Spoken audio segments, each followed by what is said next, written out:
박영철 선에서 사건을 무마할 수 있는 것이냐? 라고 물었더니 최소한 조국 수석이 지시를 해야지만 박형철과 이인걸이 따른다.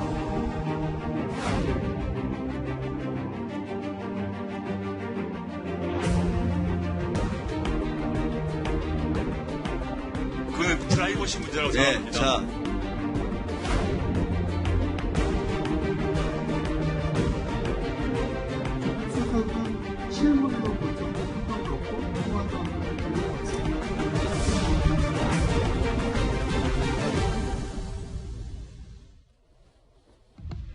예, 오늘 뉴스탑10은 여기부터입니다. 조국 전 장관 이슈를 뒤따라가듯이 말이죠. 유재수 전 부시장의 감찰 무마 의혹이 눈덩이처럼 커지고 있습니다. 검찰이 이 침묵을 지키고 있던 박형철 반부패 비서관까지 소환해 조사를 했는데요. 그의 입에서 조국, 당시 민정수석의 이름이 처음으로 나온 것으로 알려졌습니다. 안녕하세요. 박형철 반부패 비서관입니다. 올곧이 진짜 청렴한 대한민국, 부패 없는 대한민국을 만드는 그런 역할을 하자는 차원에서 아마 이름을 반부패 비서관으로 새로 정한 것 같습니다. 자, 이 소식부터 하나씩 뜯어봐야 될 것 같아요. 먼저 이현정 의원님. 네. 박형철 비서관 입에서 조국 장관이 감찰을 덮으라고 했다. 이 말이 나왔습니다. 네, 유재수 부산시 경제부시장의 이 감찰 중단 파문, 이게 점점 이제 어떤 면에서 보면 핵심을 향해서 좀 달려가고 있는 것 같습니다. 지금 현재 서울 동부지검이 이 사건을 수사 중에 있는데요. 지난 어제까지는 아마 이인걸 당시 특감 반장에 대해서 참고인 신분으로 조사를 했다는 소식을 알려드렸는데, 알고 보니까 박형철 반부패 비서관, 즉 이인걸 당시 특감 반장의 상관이죠. 박형철 반부패 비서관까지도 조사를 했다는 이야기가 나왔습니다. 자, 이게 보면 결국 특감반 위에 특감 반장이 있고 그 위에 반부패 비서관이 있고 그 위에 조국 전 민정수석이 있었던 그런 체계도가 있었지 않습니까? 당시 이제 이 유재수 전 부시장에 대한 감찰 중단을 도대체 누가 지시했는가? 이 문제가 사실 이번 사건의 가장 핵심적인 포인트인데, 예. 자, 박형철 부패 비서관 입에서 조국 전 민정수석이 지시했다는 말까지 나왔어요. 자, 그러면 이게 어떤 면에서 보면 중요한 공직자의 어떤 비위와 관련된 감찰 사건인데, 이 감찰을 시작을 했다가 중단하라는 지시를 내린 게 바로 조국 민정수석이라는 이야기가 나오면서 결국은 이번 사건도 조국 전 장관이 책임을 져야 되는 단계로 넘어가는 것 같습니다. 아마 검찰도 이제 곧 조 전 장관을 소환해서 조사할 것 같은데요. 어떤 면에서 보면 이번 사건이 점점 그 윗선을 향해서 달려가고 있는 것 같습니다. 화면 잠깐 보실게요. 특감 반원들이 지난주부터 해왔던 얘기, 조국 전 당시 민정수석이 지시를 했다. 그리고 오늘 새롭게 알려진 얘기, 박형철 반부패 비서관까지 조 전 장관 지시로 감찰을 중단했다는 얘기까지 새롭게 나온 겁니다. 이렇게 조국이라는 이름을 내뱉기까지 박형철 반부패 비서관은 오랜 시간 고민을 했을 것으로 보입니다. 박형철 비서관 위에 누가 있습니까? 제가 있습니다. 제가 누굽니까? 네, 조국입니다. 예. 제가 누굽니까? 민정수석 조국입니다. 조수진 부장, 네. 그 박형철 비서관이 후문에 의하면 조 전 장관 일가 수사에 대해서 상당히 본인 스스로도 마음고생이 심했다고 했는데, 이런 진술을 하는 거 보니까 이것 자체는 어쩔 수 없었나 봅니다.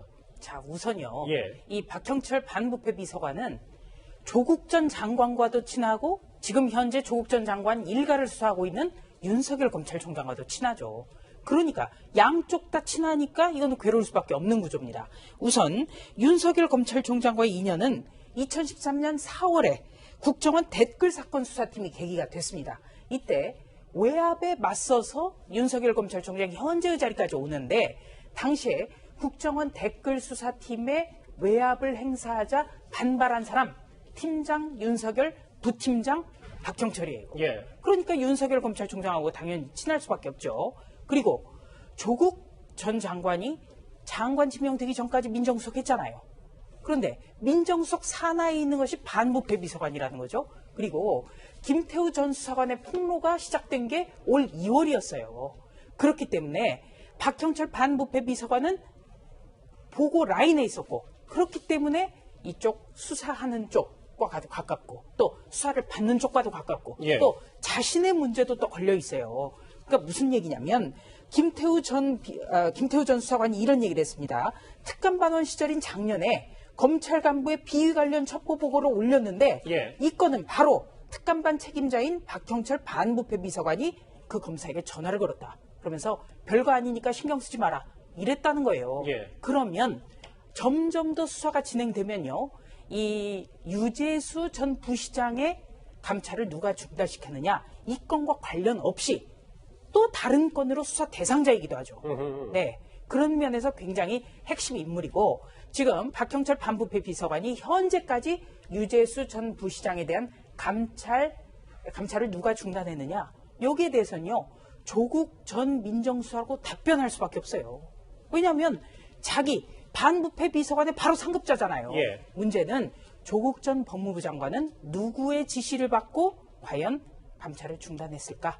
그러니까 현재까지는 박형철 반부패 비서관이 조국 전 민정수석에게 그런 이야기를 듣고 중단시켰다. 이렇게 말할 수밖에 없는 것은 너무나 당연한 겁니다. 조수진 부장 하나 더요. 네. 이 청와대 감찰 무마건이 점점 더 커진다면 오늘 새롭게 알려진 이 박형철 반부패 비서관의 증언, 조국 수석이 덮으라고 해서 감찰을 중단했다.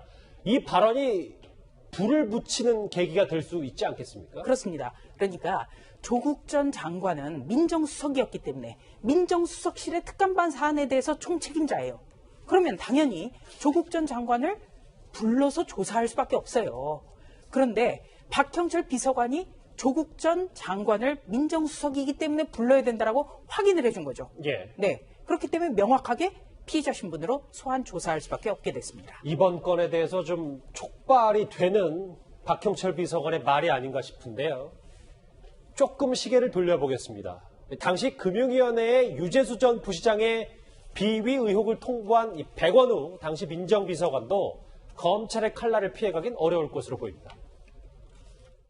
금융 관련 업무를 맡고 있는 쪽이 민정비서관실입니다. 그래서 민정비서관실의 책임자인 백원우 비서관에게 금융위에게 통지하라고 제가 지시했습니다. 한마디로 백원우의 민정비서관실은 공직자에 대한 감찰 권한이 없는 겁니다. 조국은 감찰 업무라는 이 비밀을요, 이 감찰 업무와 상관없는 백원우에게 누설했네요. 조국의 공무상 비밀 누설 혐의, 유재수 사건 감찰을 백원우한테 누설했다. 이거 아니겠습니까? 분명히 자기가 백원우한테 시켰다고 조국이 스스로 얘기를 했습니다. 최준문 교수님, 네. 저 부분도 봐야 되는데 이게 왜 민정비서관이 이걸 금융위에 통보했냐, 월권 아니냐, 이 감찰 무마의 큰 그림 아니냐라는 의혹까지 나오고 있고요. 뭐 그렇게 의혹을 제기하는데 조국 당시 민정수석이 지금 우리가 인터뷰 봤습니다만 백원우 이제 민정비서관이 원래 하는 일은 대통령 친인척 관련된 비리 이런 부분들을 수사하거나 조사하는 업무예요. 그런데 이제 김태우 전 감찰반원은 그걸 문제를 제기하는 것 같고, 근데 조국 수석은 그렇게 얘기한 거, 조국 수석실 안에 민정비서관, 그다음 반부패 비서관이 있는데 민정비서관의 업무 중에 하나가 아마 금융 관련된 업무를 맡고 있는 것 같습니다. 그래서 통보를 백원우 민정비서관 시킨 것 같아요. 그건 뭐 예. 본인이 인정한 거니까 조국 전 수석이 아마 본인의 판단에서 민정 관련된 금융 관련된 업무를 하고 있으니 그럼 금융위와 관련된 업무니까 금융위에 통보해라 이렇게 얘기를 했으니까 아마 저는 이해하기를 조국 수석이 통보에 관한 것들만 민정비서관에서 지시를 한 것이고 구체적인 감찰 내용까지 얘기했는지는 모르겠어요. 그건 이제 김태우 전 수사관은 그렇게 의혹을 제기하고 있는 거니까 검찰 수사를 통해서 그 부분이 만약에 정말 그렇게 모든 내용까지 다 공개하면서 얘기를 한 건지 아니면 백원우 민정비서관에게 금융 관련된 업무를 하고 있으니 당신이 통보하시오라고 얘기한 건지 하는 부분이 이제 검찰의 조사를 통해서 나와야 되는 부분이라는 생각이 듭니다. 예. 네. 민정수석실 산하에 어떤 업무를 뭘 하는지 우리가 좀 짚어볼 필요가 있습니다. 예. 그러니까 민정수석 산하에는요, 여러 비서관실이 있어요. 그 중에 공무원의 범죄, 공무원의 의혹을 담당하는 게 반부패 비서관실입니다. 그러니까 다시 말해서 유재수 당시 금융위 국장에 대한 비위이기 때문에 이거는 반부패 비서관실에서 담당하는 게 맞죠. 그러니까 특감반도 반부패 비서실 산하였단 말이에요. 예. 그런데 난데없이 백원우 민정비서관이 나오는 거죠. 민정비서관의 업무가 뭡니까? 바로 대통령 친인척 관리입니다. 대통령 친인척 관리를 하는 비서관이 자기와 관련이 없는 공직자와 관련한 비위를 금융위에 통보한다? 엄연히 업무가 다른데. 업무가 완전히 다르죠. 그렇기 때문에 이 사건이 재미있고, 그래서 조국 전 민정수석 위에 다른 어떤 윗선의 개입이 있는지, 그게 바로 핵심 포인트라는 겁니다. 예. 아마도요, 유재수 전 부시장이 속해 있었던 금융위원회도 가시방석일 게 분명합니다. 유재수 당시 금융정책국장의 비위 의혹에 눈을 가렸던 정황들이 속속 밝혀지고 있기 때문입니다. 청와대에서 백원호 민정비서관한테 통보 받으신 거잖아요. 네, 제가 받았는데요. 아니 무슨 업무를 요즘 청와대는 일을 그렇게 합니까? 사안이 위중하거나 감사 정보가 있으면 내부 감사를 하셔야 되는 겁니다. 그런데 감사 안 하셨거든요. 왜 안 하셨어요? 품위 유지와 관련한 청와대 감찰 조사가 당시에 있었고 그 이후에 추가 감사를 실시할 만한 새로운 사실이 없었기 때문에 금융위 자체적으로는 추가 감사를 실시하지 않았습니다. 품위 유지에 약간 문제가 있다고 나가는 경우가 없습니다. 확인 안 하셨죠? 금융의 규칙 사유가 있어요. 글쎄요, 전 금융위원장과 금융위 부위원장은 법대로 했다고 하는데 이 정도까지 사안이 커지면 검찰 소환 조사가 불가피해 보입니다. 저는 금융위 이제 김영범 부위원장 당시에 그리고 최종우 전 금융위원장까지도 일단은 참고인 자격으로 소환 조사 받을 가능성이 대단히 높아지고 있는 것 같고 지금 두 사람의 발언을 각각 하나씩 짚어보자면 추가적으로 비위가 없었기 때문에 감찰을 실시하지 않았다고 했는데 그렇다면 단순한 품위 위반인데 추가 비위도 없는데 왜 금융위 정책국장이라는 모두가 바람하지 않는 그 자리를 놔두고 명예퇴직을 했느냐는 겁니다. 이태규 의원이 지적한 것처럼 단순히 품위 의무 위반으로 공무원이 옷 벗는 경우는 거의 없거든요. 그렇다면 사실상 유재수 전 시장도 그렇고 금융위 내부에서도 그렇고 이게 다른 문제가 있는 것을 알았지만 쉬쉬하고 덮었던 것이 아니냐는 의혹을 제기할 수밖에 없고요. 또 한 가지 최종구 전 금융위원장 같은 경우는 본인이 직접 이 유재수 전 부시장을 더불어민주당의 수석 전문위원으로 추천했다고 했습니다. 그런데 문제가 되어서 떠나간 사람을 추천하는 것, 영전한 것도 참 이해가 안 된다고 저희도 여러 번 이야기를 했습니다만 그렇죠. 더 큰 문제는 언론 보도를 보게 되면 더불어민주당 차원에서 이 유재수 전 부시장을 수석 전문위원으로 원했다는 이야기도 나오고 있거든요. 이것이 사실이라면 최종구 전 위원장의 해명이 거짓이 되는 것이고 금융위원회와 더불어민주당 사이에 어떤 모종의 거래라든가 또는 모종의 밀약이 있었다면 이것이 과연 정치적 중립에 위배되지 않는 것인가에 대해서도 검찰이 들여다봐야 하는 부분이기 때문에 과연 누가 개입을 했길래 이 정책국장에 대한 비위를 덮을 수 있고 비위로 인해서 물러나는 국장을 당에서 추천해서 금융위 위원장이 순순히 또 추천서를 써줘서 수석 전문위원으로 보내줄 수 있는 것인가 이렇게 끌어주고 당겨주는 사람이 과연 누구인가에 대한 검찰의 수사가 진행될 수밖에 없는 그러한 상황으로 보입니다. 네, 저기에서요. 최종구 전 금융위원장 발언에 대해서 우리가 좀 주목해 볼 필요가 있습니다. 이 발언이요? 그러니까 여당의 수석 전문위원으로 갈 때 자신의 판단으로 추천했다고 그랬어요. 저 말 자체가 틀려요. 사실관계가. 왜냐? 당 수석 전문위원은요. 차관보 자리입니다. 차관보 자리. 그래서 그 자리를 거쳐서 차관급으로 승진하는 게 관례거든요. 보통은 정당에서 요청을 하고 해당 기관에서는 그냥 서명만 해주는 거예요. 파견 승인만.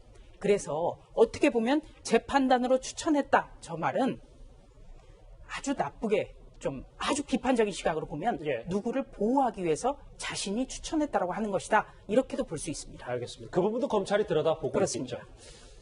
자, 이렇게 모든 사람들이 윗선, 그러니까 감찰 무마를 지시했다고 얘기하고 있는 조국 당시 민정수석에 좀 더 집중을 해보겠습니다.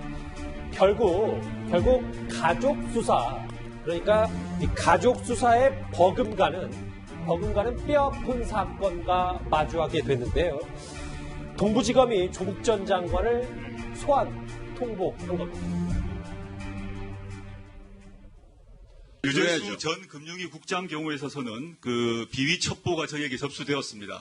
첩보를 조사를 한 결과 그 비위 첩보 자체에 대해서는 근거가 약하다고 보았습니다. 그런데 그 비위 첩보와 관계없는 좀 사적인 문제가 나왔습니다. 그거는 프라이버시 문제라고 생각합니다. 위원장님, 참 조 전 장관 이제 숨가쁘게 됐는데 동부지검, 그러니까 가족 수사 별개로 조국 전 장관에게 소환 통보를 했어요. 네. 사실 이제 조국 전 장관 문제는 어떤 면에서 보면 개인적인 차원의 문제죠. 사모펀드나 자녀 입시 비리나 이런 것들은 어떤 면에서 보면 이제 개인 차원의 어떤 비리 있는데 사실 유재수 전 부시장의 문제는 이건 굉장히 어떤 면에서 보면 권력형의 비리입니다.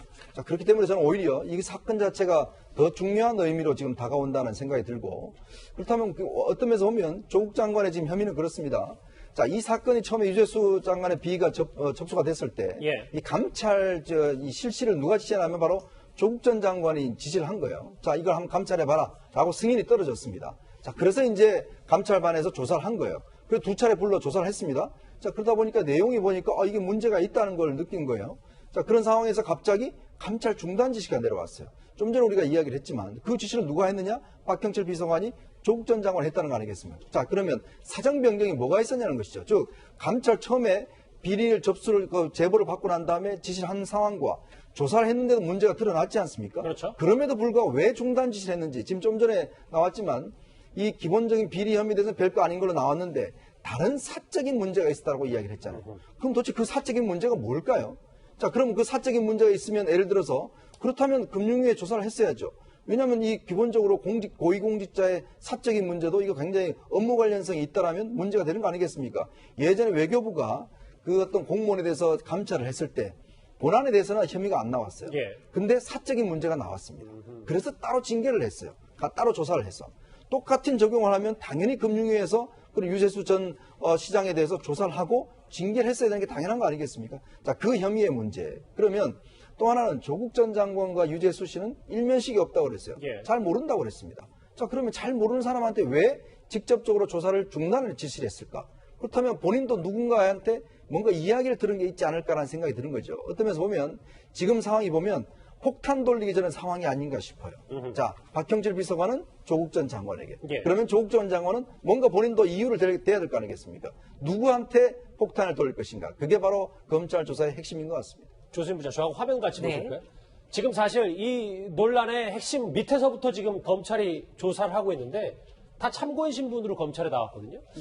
근데 조 전 장관은 피의자 신분이 될 거다. 그럴 만한 이유가 어떤 게 있는 겁니까? 이미 피의자 신분이에요. 무슨 말이냐면 고소고발 사건에서 검찰이 해당 사건을 수사부처를 배당하고 사건이 시작이 되면요. 피고소인 피고발인은 피의자 신분으로 전환이 됩니다. 이 사건, 서울 동부지검 사건은요. 전혀 새로운 게 아니에요. 올 2월부터 김태우 전 수사관이라는 특감 반원의 어떤 아주 자세한 공개가 있었지 않습니까? 이거를 토대로 한국당이 고발을 한 거예요. 당시에 민정수석이었던 조국 전 장관 등을. 그래서 동부지검에서 이 사건을 배당해서 형사 6부에 수사가 진행되고 있지 않습니까? 그러니까 이미 피의자 신분이에요. 전환이 됐고 중요한 것은 이번 유재수 씨 감찰 무마와 관련해서 모두 다 민정수석실 산하 특감반에서 이루어진 사안이기 때문에 당시 책임자였던 민정수석 조국 전 장관은 그 정점에 있는 것이죠. 그렇기 때문에 피의자로 출석할 수밖에 없는 겁니다. 중요한 것은 출석을 했을 때 과연 진술을 하느냐 마느냐 조국 전 장관이 몹시 고민할 거예요. 이거는 서울중앙지검에서 지금 진행 중인 자신과 그 일가 그것과 관련 없이 윗선을 과연 이야기를 할 것인가 아니면 내가 다 가지고 갈 것인가 여기에 따른 고민입니다. 그 부분을 좀 더 구체적으로 짚어보려고요. 왜냐하면 조 전 장관은 가족 수사에 대해서 조사를 받을 땐 구차하다면서 진술을 거부했었습니다. 법원에서 모든 걸 밝히겠다고 말입니다. 진술 거부권 행사하셨던데 이유가 뭡니까? 검찰 조사 잘 받으셨나요? 진술 거부권 행사하셨던데 앞으로도 계속 그러실 건가요? 한 말씀 부탁드리겠습니다. 그 얘기, 조수진 부장이 지금 잠깐 언급했던 그 부분을 짚어보려고요. 장혜철 평론가님. 예를 들어 가족 수사 때 마찬가지로 조 전 장관이 묵비권, 입을 다물면 그럼 당신이 이거 다 지시한 거 최종 결정권자가 조 전 장관 당신입니까? 라고 했을 때 파장은 조 전 장관이 감당할 수 없는 수준이 되는 거 아닙니까? 그렇죠. 사실 민정수석이 어떤 비위 혐의가 뚜렷해서 특단 반원들이 포착한 사실에 대해서 만약 덮으라는 지시를 했다면 이건 그야말로 국정농단이라는 말을 붙여도 모자라지 않습니다. 그렇기 때문에 이 무거운 혐의를 과연 진술 거부권을 행사하면서 조국 전 장관이 자신이 받아들이는 그러한 위험한 선택을 하게 될 것인가 지금 변호인들과 치열하게 고민하고 있을 것으로 사료가 되고요. 하지만 배후나 윗선이 있었다는 것을 증언하기도 어려운 진퇴양난의 형국입니다. 청와대 내부에서 조국 전 장관에게 이러한 지시를 할 수 있는 사람은 상급자라고 할 수 있는 당시의 임종석 대통령 비서실장 또는 문재인 대통령밖에 없는데 그런 부분에 대해서 조국 전 장관이 진술을 하기도 어려울 뿐더러 만약 청와대가 아니라 청와대 밖에 있는 누군가가 유재수 전 부시장에 대해서 감찰을 좀 덮어달라는 그러한 부탁을 했다면 이게 바로 네 글자로 했을 때 비선 실세가 되는 거거든요. 그리고 그 모종의 인물, 청와대 밖에 있는 실세가 과거 국정농단 사태에서 최순실 씨가 했던 역할을 고스란히 한 것이나 다름없기 때문에 어느 쪽으로든 조국 전 장관은 입을 열기도 어렵고 그렇다고 진술 거부권을 행사하기도 어려운 상황에서 과연 어떤 선택을 하게 될 것인가 한 치 앞을 좀 예상하기 힘든 어려운 국면에 처해 있는 것 같습니다. 지금 화면에 나오고 있는 이 한번 저하고 같이 볼게요. 일단 저희가 여기 수준까지는 설명이 다 된 것 같고 동부지검의 조만간 모습을 드러낼 것으로 보면 조 전 장관 얘기까지 봤는데 결국은 검찰은 이렇게 윗선까지 정작 조국 전 장관보다 넘어까지 지금 예의주시하고 있습니다. 조국 장관님하고도 평소에 뭐 친분관계는 전혀 없다고 하시는데 사실인가요? 네, 지금까지 얼굴을 본 적이 없습니다. 조국 수석과는 사석에서 만난 적이 있습니까? 조국 수석은 실물로 본 적도 한 번도 없고 통화도 한 번 한 적이 없습니다. 최진봉 교수님. 네. 글쎄, 혹자는 이게 조 전 장관이 이 청와대 감찰 무마건의 입구일 것이다라고 까지 평가하는데 어쨌든 조 전 장관이 입을 열어야 되지 않겠습니까? 이 부분에 대해서. 그렇죠. 어떤 형태로는 입을 열어야 되겠죠. 왜냐하면 조 전 장관은 지금 아까 우리가 봤듯이 국회에 나와서 그런 얘기를 했잖아요. 본인이 볼 때 프라이버시 문제였다고 판단했다. 그래서 결국 이제 감찰을 중단한 걸로 보여지는데 이게 정말 개인적인 판단에 의한 것인지 정말 그러면 지금까지 나온 여러 가지 유재수 지금 전 부시장과 관련된 여러 가지 의혹들이 그때 당시엔 정말 나오지 않은 것인지 아니면 이걸 그냥 프라이버시한 문제로 봤던 것인지 하는 부분은 본인이 뭔가 얘기를 해야 되겠죠. 동부지검에 나가서 이제 조사를 받게 되면 이 부분을 물어보지 않겠어요? 조국 전 장관이 왜 그 당시에 민정수석으로서 이 부분에서 감찰을 중단했는지 하는 부분 이 부분이 정말 지금 지적한 것처럼 입구가 돼서 위에까지 연결돼 있는 것인지 아니면 조국 전 장관이 스스로 그냥 판단해서 이걸 프라이버시한 문제라고 판단했기 때문에 또는 뭐 이렇게도 생각해 볼 수 있겠죠. 지금까지 나온 사항을 그 당시에 인식하지 못했을 가능성, 그건 모르겠습니다. 그래서 조국 전 장관은 이 부분에 대해서 뭔가 입장을 밝혀야 될 상황이다. 이게 정말 그 당시에 이 모든 사항을 알고 있었는지, 알았다면 왜 감찰을 중단했는지, 그 중단이 본인의 개인적 판단인지 아니면 또 다른 압력이 있었는지 하는 부분은 본인이 해명하지 않으면 검찰 입장에서는 해명할 수 있는 사람이 없잖아요. 그래서 제가 볼 때는 검찰이 수사가면 이 부분은 해명을 할 가능성이 높다 이렇게 봅니다. 자, 그러면 잠시만요. 김태우 전 특감반원의 주장 하나 같이 듣고 올까요? 총책임자 조국이 지시하지 않고서는 불가능하다는 건데 거기서 그치지 않고 처음에 휴대폰 포렌식과 유재수 대면 조사를 지시했던 그 조국이 다시 감찰 중단을 지시할 때에는 조국도 누군가로부터 지시를 받은 거다. 이게 합리적인 의심이지 않겠습니까? 검찰도 그 조국의 윗선을 지금 규명해보고 있는 것이고요. 그럼 글쎄, 이현정 의원님, 화면에도 빅브라더라고까지 표현하는데, 이 보고 라인 밖에 또 다른 지시자가 있었다라는 게 상식적으로 우리가 추론할 수 있는 겁니까? 왜냐하면 이제 아무래도 정권 주변에는 공식적인 직함을 가진 사람 이외에 우리가 속칭 이제 실세라 하는 사람들이 많습니다. 어떤 인사라든 이런 데 있어서 영향력을 미칠 수 있는 것이죠. 사실 여권 같은 경우는 사실 대통령이 임명할 수 있는 자리가 한 4,000개, 5,000개 된다고 하는 거 아니겠습니까? 그러면 이 자리를 모두 공식 라인을 통해서 임명하는 건 아니거든요. 어쩌면 정권의 어떤 면에서 보면 이루어졌던 사람들이 외부에서도 실세들이 많이 있기 때문에 더군다나 어쩌면 대통령과 개인적 인연을 가진 사람이 있기 때문에 우리가 이해할 수 없는 게 뭐냐면 유재수 전 부시장 같은 경우는 사실 이 정도의 어떤 그 특감에서 2번이나 조사를 받고 문제가 생겼으면 예를 들어서 공직에는 잘 나서지 않습니다. 왜냐하면 웬만한 것 같은 경우는 나중에 문제가 되기 때문에 더군다나 이때가 언제냐면요. 2017년도 10월 달입니다. 그때는 사실은 정말 이 박근혜 정부에 있는 사람들이 전부 다 구속되고 조사받고 어떤 면에서 피바람이 몰아칠 때예요. 자, 그런 어떤 상식적인 상황에서 자신들 내부에서 그런 실세라는 사람이 그런 문제가 생겼는데 그 사람을 다시 승진시키고 수석 전문위원 시키고 경제부시장 보내고 이런저런 일을 한다는 걸 상상할 수가 없는 거거든요. 왜냐하면 이만큼 있으면 보는 눈이 여러 가지가 있지 않습니까? 자, 금융위 내에서도 여러 사람이 있어요. 그러면 한 사람이 잘 나가면 저 사람이 의문을 가집니다. 자, 그래서 금융위 내부에서 제보가 들어간 거거든요. 왜냐하면 갑자기 금융정책국장 와서 그 자리에 있는 사람이 76일 동안 나타나질 않아요. 조사받고 병가를 했다고 이야기를 하는데 당연히 내부 조사도 없습니다. 근데도 불구하고 바로 수석 전문위원으로 가고 경제부시장을 가고. 석연치 않죠. 그렇죠. 누가 봐도 이거는 어떤 면에서 보면 뒤에서 밀어주는 사람이 없으면 안 되고 그 밀어주는 힘도 제가 상대로 판단할 때는 보통 힘이 아니에요. 이 감찰 무마건과 관련해서 검찰은 조 전 장관에게 소환 통보까지 내린 상황입니다. 그럼 지금까지는 정말 빙산의 일각이었는지 지금 상황은 폭풍 전야 같습니다. 김경수 경남지사, 윤건영 청와대 국정상황실장, 천경덕 청와대 총무인사팀 선임행정관이 텔레그램을 통해서 수시로 금융위 인사, 그 외 인사에 개입하는 내용이 포렌식을 통해서 확인이 되었습니다. 맞죠? 이제 이 얘기를 좀 잠시 뒤에 계속 짚어보긴 할 텐데 그래도 짧게 조수인 부장, 이거 권력형 비리로 번질 조짐이 있습니까? 지금 벌써 권력형 비리죠. 왜냐하면 유재수 씨 같은 경우는 금감위의 금융정책국장이라는 금융에 대한 정책을 좌지우지하고 있는 그 자리에 가서 뇌물을 받았어요. 그리고 여기에 대한 특별 감찰이 중단이 됐습니다. 예. 이게 벌써 권력형 비리예요. 그렇다면 과연 이 감찰을 누가 중단시켰느냐? 이것이 지금까지의 권력형 비리의 총 어떻게 보면 핵심 요지입니다. 그렇죠. 그렇기 때문에 검찰 수사를 우리가 지켜볼 수밖에 없고요. 다시 한번 정리를 하면 이 김태우 전 수사관 같은 경우에 조금 전에 이렇게 얘기를 했죠. 처음에 휴대폰 포렌식과 유재수 씨 대면 조사를 지시했던 게 조국 민정수석이다. 그렇다면 조국 민정수석 위에 있는 사람이 중단을 시킬 수밖에 없기 때문에 덮었다는 그런 이야기가 됩니다. 그리고 지난달에 또 다른 특감 반원한 사람이 국회 법사위에서 증언을 하게 되죠. 덮으라고 했더니 이인걸 특감반장이 욕설을 했다.